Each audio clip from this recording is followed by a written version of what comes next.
They're here to have fun. I often hear them say, yay, we're in math class. There's not a lot of whining or complaining, which is awesome. I mean, they're just motivated to work and to get going. Once you're logged into Moodle, you can start the warm-up. And while you're doing the warm-up, I'm going to be walking around and checking for two things. If you did your homework, which I hope you did, you should. So typically the students come to class, they have already watched a video on the math concept the night before. They've answered 3 to 5 problems on our Moodle. So right away I know who gets it, who does not. Typically when class starts, I just do a simple warm-up to kind of see if they really do get it. You can quickly assess who has done the homework or not. Do you have any other computers at your house? Did you watch it on there? Why? I expect a lot from my students, but I also expect a lot from myself. Every single day in every single class, when I'm walking in or I'm there, it is my goal to make it fun and happy. I see a lot of kids who, when they come in the doors from school, they might not want to be there. And so my first job before I even start thinking about the math is they need to want to be in the spot they're at in my class. And if they're not having fun and they don't feel like this is a good thing, then I'm not going to get as much out of them. So if you don't do your homework, it's kind of hard, isn't it? This is my first year of flipped instruction. The kind of downside to it is you still have students who come unprepared.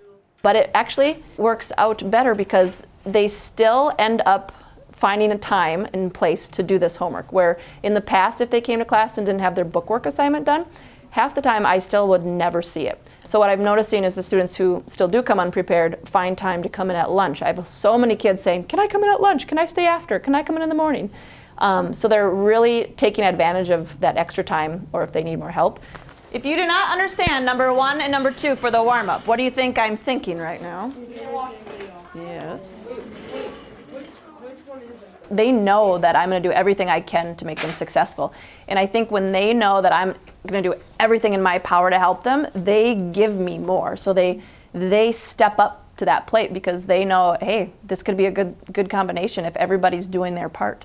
And they see if they don't do their part, they kind of see my reaction and how I'm trying to motivate them. And I by the end of the year, I feel like kids just don't want to disappoint their teachers, and because you built that connection with them, and they step up to the plate. Because I like to use easy numbers to make it big. I want my students to take ownership in their learning. So to instill that in them, I give my students target checklists. So for example, if there's 7 targets in that unit, like a target might be something like dividing fractions.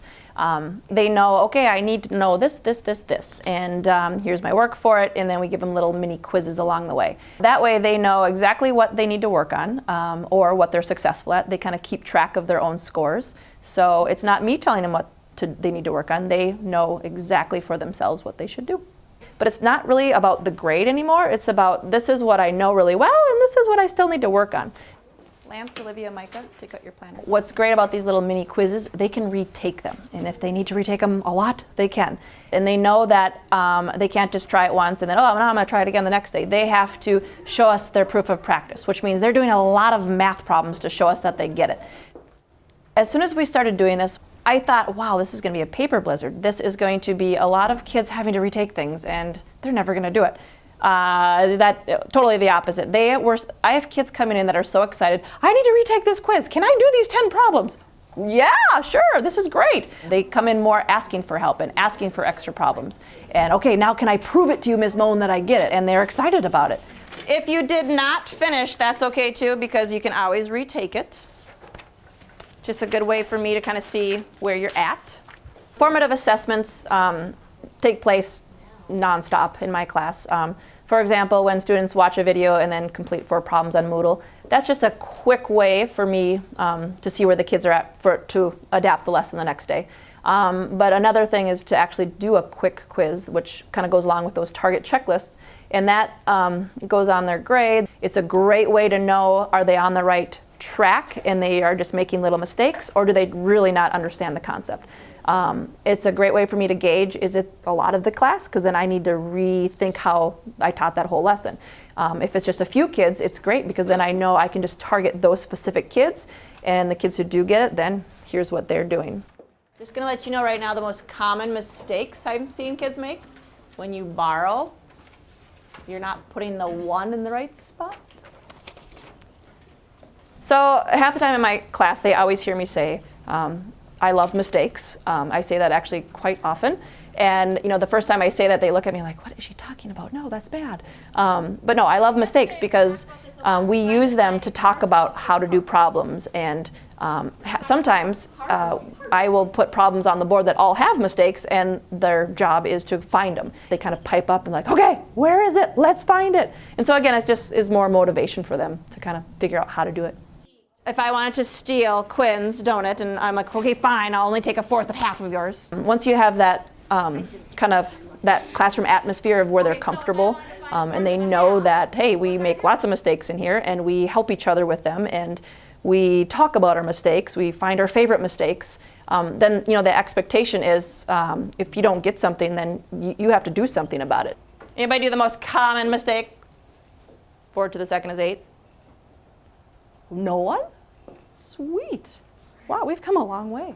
And then we have work time. So the students are now doing the book assignment in my classroom rather than at home. The benefits to that I found when they don't understand something, they don't just skip through it. They're asking, they're working with each other, they're communicating about the problems more. In my class, I use small groups often. A lot of times I like partner work. It makes them communicate and talk about math. When we do a small group, there is a lot of why does that work and having to explain yourself. And if you can really explain the problem to somebody else, you're truly understanding it. And if you can't explain it, well then hopefully they can. And if they can't, we got to figure out what to do next. So it's never my goal to say, okay, these kids need to help each other. It's an automatic thing that happens. So when you get them excited about, okay, here's mistakes. Oh, what do you think happened that's wrong? They just automatically go into the mode of helping each other. And so I think it makes it even better in the environment because they want to help each other. You're not forcing them to help each other. And when they want to help each other, all of a sudden the dynamic of the whole class has changed. Everybody's feeling comfortable. They're feeling welcome. It's not about, oh, that person doesn't get it, or oh, they made a mistake. Everybody's comfortable about it. And the more kids are comfortable, they learn so much more because all those barriers are gone. You didn't put it in simplest form. While students are working on that book assignment, then I have the opportunity to help kids individually who maybe didn't get those problems on the Moodle right. A lot of times it's a quick, oh, you made a simple mistake, or the kids who really don't get it, I have that time to kind of sit with them and talk about it again. And then I even have them watch the video again. So they're getting that extra instruction and just more time with what some students need. The students who are working on the book work, if they finish early, it makes it easier to differentiate during class. The students who kind of get it can go, you can kind of partner them up to give them more challenging problems as they're doing it. Class sometimes looks chaotic because there's lots of different things going on, but it's kind of an organized chaos, so it's good.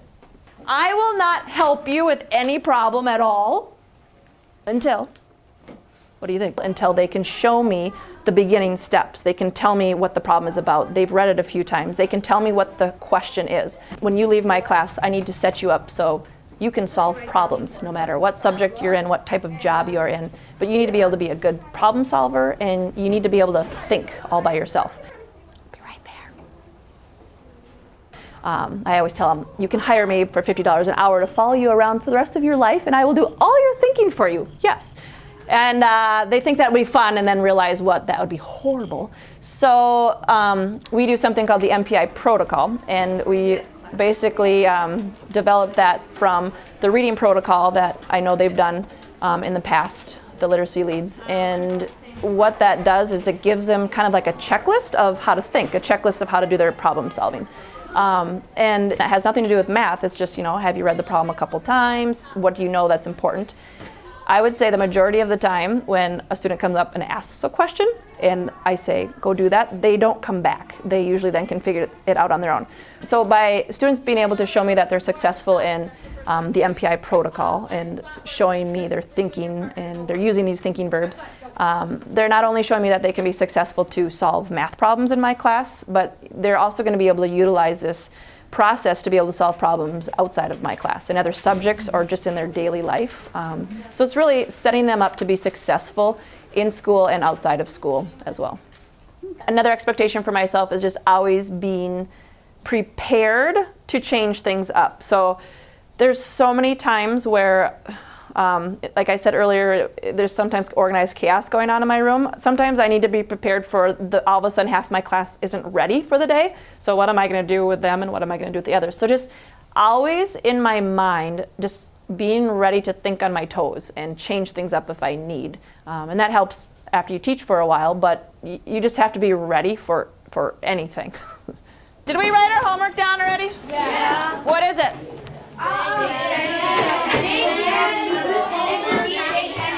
What if my YouTube doesn't work tonight?